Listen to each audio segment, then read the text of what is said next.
نحمده ونصلي ونسلم على رسوله الكريم أما بعد فأعوذ بالله من الشيطان الرجيم بسم الله الرحمن الرحيم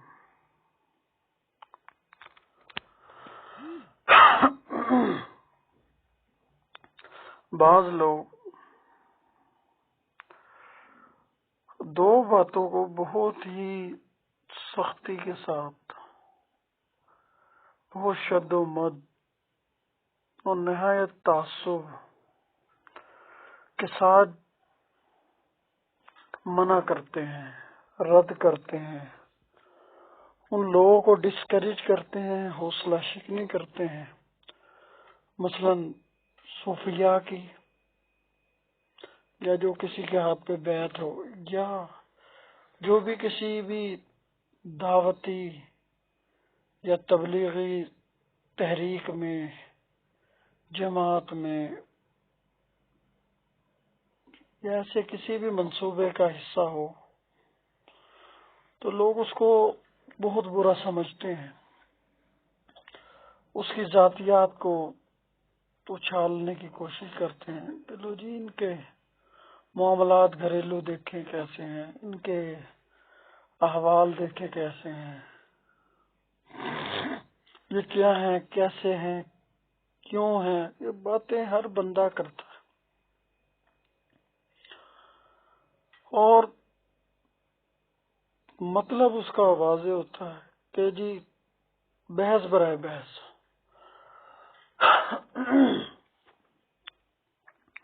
اس کا حاصل یہی ہے کہ بحث برائے بحث،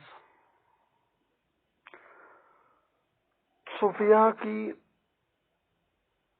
باتوں کو وہ کھیل یا بالکل فضول باتیں سمجھی جاتی ہیں۔ مطلب یہ صوفیاء کیا ہیں، ان کا کیا فائدہ ہے، عوام ان کے پیچھے کیوں چلتے ہیں، ان کے پیچھے کیوں جاتے ہیں، اسی طرح یہ مزارات ان کے جو بنے ہوئے ہیں، تو اس میں سوچنا چاہیے۔ اس حصے میں ہم صرف اعتراضات، سوالات بتلائیں گے۔ مثلا یہ سوال جی، نبی علیہ السلام کے زمانے میں کون سی پیری مریدی تھی، نبی علیہ السلام کے زمانے میں کون سے مزارات تھے، نبی علیہ السلام کے زمانے میں، صحابہ کرام کے زمانے میں کون سی خانقاہیں تھیں کہ لوگ آتے ہوں، بیعت ہوتے ہوں، گھر بار کو چھوڑ کے وہاں بیٹھتے ہوں۔ نبی علیہ السلام میں کون سی تبلیغی جماعت تھی، یا دعوت و تبلیغ کی کون سی فکر تھی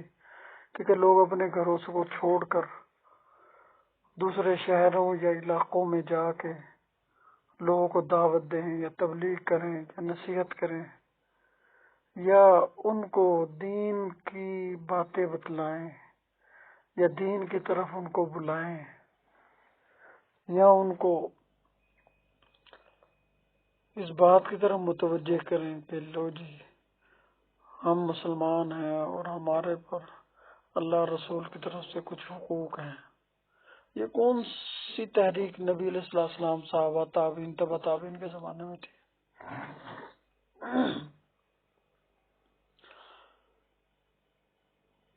تو یہ اگر انہوں نے نہیں کیا، یا ان کے زمانوں میں نہیں تھی یہ چیزیں، تو اب کیوں ہیں اور کیا ضرورت ہے ان چیزوں کی؟ تو وہی قرآن و حدیث جو ہے اس کو مان لیں، اس پہ عمل کر لیں، وہی کافی ہے۔ اور پھر اس میں جو ان حضرات میں لوگ آتے ہیں، جیسے دعوت اسلامی میں لوگ آئے، یا تبلیغ جماعت میں لوگ آئے، یا اور جو مذہبی اور جماعتیں ہیں، جو اصلاحی جماعتیں ہیں، دعوتی اور تبلیغی قسم کی جماعتیں ہیں یا تحریکیں ہیں، ان کے کسی کام کو بھی لوگ پسند نہیں کرتے، اور بغیر سوچے سمجھے ان کی برائی کرتے ہیں، ان کی تردید کرتے ہیں، ان کا مذاق اڑاتے ہیں، اور جن لوگوں کو یا جن لوگوں کی انہوں نے رہنمائی کی ہو، یا جو لوگ ان کے کام سے مطمئن ہوئے، یا جن لوگوں کی ان کے کام سے ذہن سازی ہوئی، ان کی محنت سے ذہن سازی ہوئی، ان کی فکر سے ذہن سازی ہوئی، اور ذہن سازی ہونے کے بعد وہ اپنی زندگیوں کو، اپنے معاملات کو شریعت کے مطابق ڈھالنا شروع ہو گئے اور شریعت پہ عمل کرنا شروع ہو گئے۔ لوگ ان کو مذاق کرتے ہیں، مختلف قسم کی باتیں کستے ہیں، یہ عام ہے۔ تو جن کو اپنے گھر کی فکر نہیں، اپنے دین تو تبلیغ تو پہلے گھر سے شروع ہوتی ہے، پہلے اپنے بچوں بیوی بچوں سے ہوتی ہے۔ یہ اپنے بیوی بچوں خاندان کے حقوق پورے نہیں کرتے، ان کو کیا پتا۔ اور یہ اگر اپنے گھروں میں اپنے بچوں کی تربیت، تعلیم اور صرف اسی کو کر لیں تو بہت بڑی بات ہے۔ یہ جو لوگوں کو جا کے گھر بار چھوڑ کے لوگوں کو جو تلقین کرتے ہیں، تبلیغ کرتے ہیں، دعوت دیتے ہیں، بلاتے ہیں اور اپنی طرح نکلنے کا کہتے ہیں، یہ ساری باتیں، اور اسی طرح پیروں فقیروں کے مطابق کہا جاتا ہے۔ تو اس کا جواب اس کو سمجھنا چاہیے۔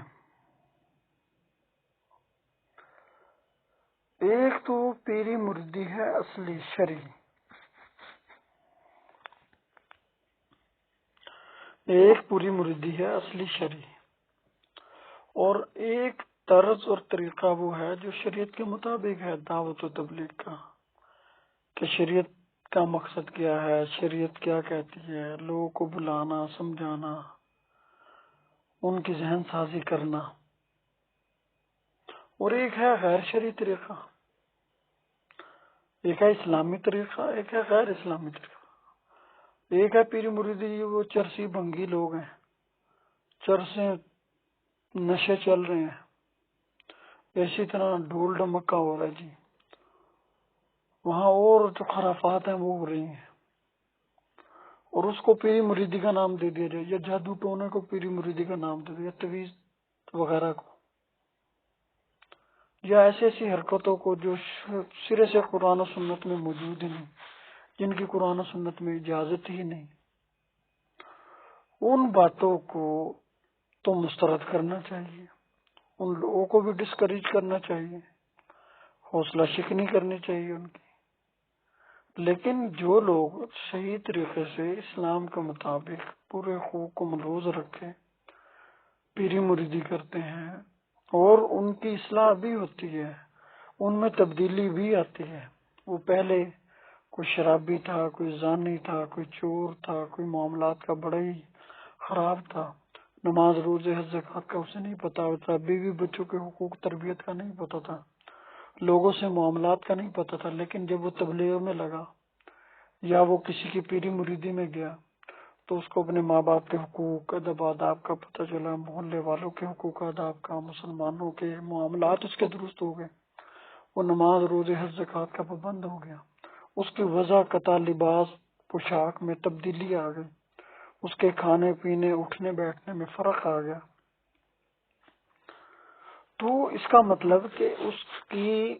یہ جو پیری مریدی ہے، اس کی جو یہ دعوت و تبلیغ ہے، اس کا اثر اس پہ ہوا ہے، اس کو فائدہ ہوا ہے، اس کو نقصان نہیں ہوا۔ اور جو اس کو دیکھ کے اس کے مطابق چلے گا، اس کی کہے میں آئے گا، اس کی بات مانے گا، یا جس کی وہ ذہن سازی کرے گا، تو اس کا نقصان نہیں ہوگا، بلکہ فائدہ ہی فائدہ ہے، یہ نقصان والی بات نہیں ہے۔ یہ جو بات ہے نقصان والی نہیں ہے، بلکہ فائدہ ہے۔ ہاں، جہاں لوگوں کے اخلاق خراب ہوتے ہوں، لوگوں کے معاملات بگڑتے ہوں، لوگ جو ہیں بد سے بدترین ہوتے چلے جا رہے ہوں، لوگوں نے پیری مریدی کو ایک بزنس اور کاروبار بنا لیا ہو، لوگوں کی عزت سے کھیلنے کا اور تماشا بنا لیا ہو، اور لوگوں نے ایک دوسرے کو لوٹ کھسوٹ کا طریقہ سوچ لیا ہو، وہ تو پیری مریدی ٹھیک نہیں ہے، اس کی تو اسلام میں اجازت نہیں ہے۔ تو ہم یہ بتاتے ہیں کہ اصل پیری مریدی کیا ہے، یہ تو ہم نے مختصراً بتایا، ہم تفصیل سے بتاتے ہیں کون کون سی صورت پیری مریدی کی جائز ہے دعوت تبلیغ، اور کون کون سی ناجائز ہے، کون کون سی چیزیں